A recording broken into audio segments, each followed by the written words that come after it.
felt apocalyptic. That height, we were sitting in floodwater when these guys come and got us. It was just devastating, the amount of water when we come out in the morning. It was just, hard. I think then I realised that the SES, they weren't prepared. No one was prepared for the magnitude of the size. We're now facing disasters of a scale that you just can't plan for.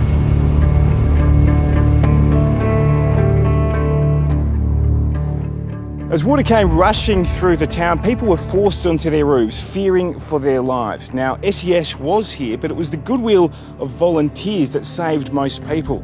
Now, 3 weeks on, people are reflecting on the disaster and wondering where was the help and why wasn't there more preparation? 3 days before the flood, a week of rain in New South Wales had emergency services bracing for wild weather on the north coast.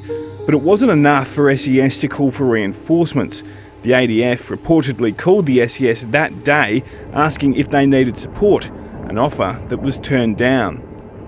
I'm not denying that a call was made, but we did not at that stage think that we were beyond our capacity and we needed them to come in. A day later, the Wilson River in Lismore was rising and the town, protected by a 10.65 metre high levee, is preparing for more torrential rain. This system is life-threatening. It has the potential to cause major flooding. Did hear possible major flooding, possibly 1974 level. But yeah, that's all I was aware of at the time. Social media pages were sprouting 1,000 millimetres in places. I think that was laughed off. A lot of people laughed that off. It said it would go to the 1974 flood or something, but yeah, no one expected it to go quite so high. 2 days before it flooded, my van went under in a flash flood, so that's when I kind of thought, oh, okay, this is probably a bit more serious. On the last Sunday of February, the rain in Lismore intensified. Local SES units requested support from the Army and 42 reservists were sent in to help with sandbagging and door knocking. The ADF also assisted in minor transport with higher clearance vehicles and moved helicopters into the region in anticipation of more requests for support. At 11 a.m, the Weather Bureau gave a briefing to New South Wales SES about the potential for life-threatening weather events. At 2:15 p.m, the Weather Bureau issued a major flood warning for Lismore and predicted river levels could reach 10.6 metres the next day. Yeah, SES came around, gave us, said, we do recommend you evacuate. We didn't think it was necessary at that point because the flood was not going to be anything that was going to endanger our lives at that stage. 6 hours later, the BOM predicted the levee holding the brimming Wilson River back would be overtopped at 6 a.m. They forecasted that the river level may reach 11.5 metres on Monday morning, with further rises possible. I'm thinking, it could be a 12-metre flood. My floorboards are 12.97. 12-metre flood's not getting in my house. I'm not even really worried. So when I went to bed, the flood level was going to be about that. At around 10 p.m, residents in Lismore's CBD, south and north were told by the SES to evacuate by 5 a.m. Evacuate now before all evacuation. But just 2 hours later, after midnight, the warnings become urgent and residents were told to leave immediately via social media and SMS. However, many decided not to. You need to evacuate. We tried to call SES and they said, we'll call you back. And then 3 hours later, no one had called back. My partner and I, we were like waving a torch on the roof for hours in the rain, like trying to get someone's attention. Contacted the SES at 4 a.m. and then I think she tried again maybe 6 o'clock. And basically their advice was, look, we can't help you. Or we might not be able to get to you. If things get desperate, you're going to have to get on your roof.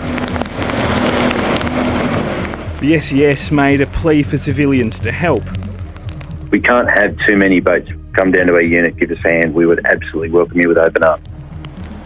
An hour later, the SES retracted that message, saying it was too dangerous for civilians. A spokesperson for the SES said the situation was incredibly fast-moving and complex, and it made strategic decisions aimed at keeping as many people safe as possible.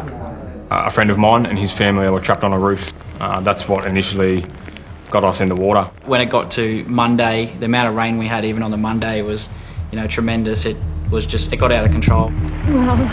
All through the morning, people begged for help on social media and live television. We've given them your address. I know. Good luck, leader. Good luck. So you've got your kids up there as well. How many kids? We've got three little girls. It's one of those situations where there's just everything's happening. A lot of people are sort of screaming, yelling for help. The day's a bit of a blur, but I don't think I ever saw not one SES boat in our street. I can tell you, Lismore's underdone for SES flood boats. We're a known flood city.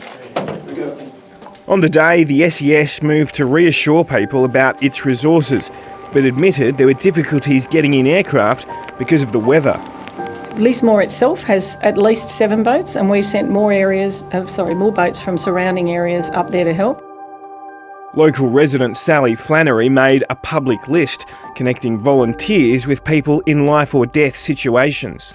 I had 1,000 comments of people that needed rescuing, and I was like, oh shit, someone needs to do something. And because it was my Facebook group and my post, I felt like responsible, I guess. By the afternoon of Monday, she'd compiled hundreds of requests for help through Facebook, relaying the names and addresses to the SES. But an SES official told Sally they didn't have the resources to work with her. So she's like, probably just go home. And then I'm stubborn, so I didn't go home. I went back to the waterline and I said, just give me, let me direct the boats. Because there were boats there that didn't know where to go. And I'm like, I'll just tell them where to go. Once the full scale of the disaster became clear, the state government made a formal request that morning to the Commonwealth for defence personnel to help with rescues.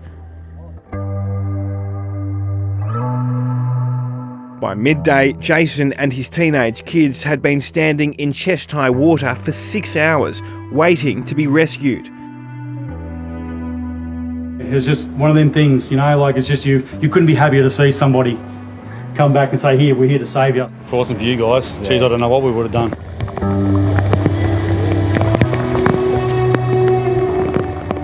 Early that afternoon, the waters peaked at an estimated 14.4 metres, well above the initial predictions, and 4 metres above the levee built as a temporary fix 17 years earlier. Sally's list recorded more than 1,000 rescues. She estimates that at least 75% were conducted by civilians.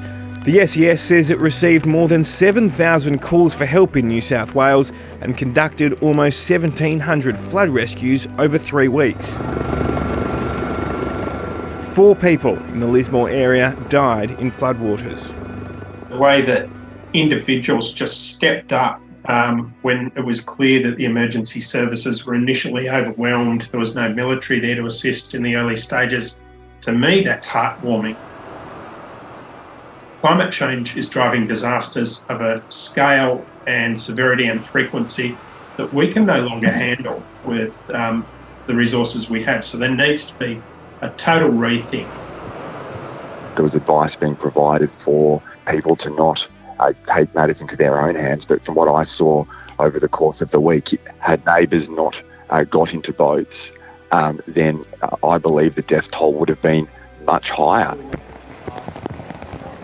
The New South Wales government has announced an independent inquiry into the flood disaster. I think a lot more people would have died, and I think it would have been a much bigger disaster than it was. If there wasn't these guys coming around, the death toll would have been, I don't know. I'd hate to think.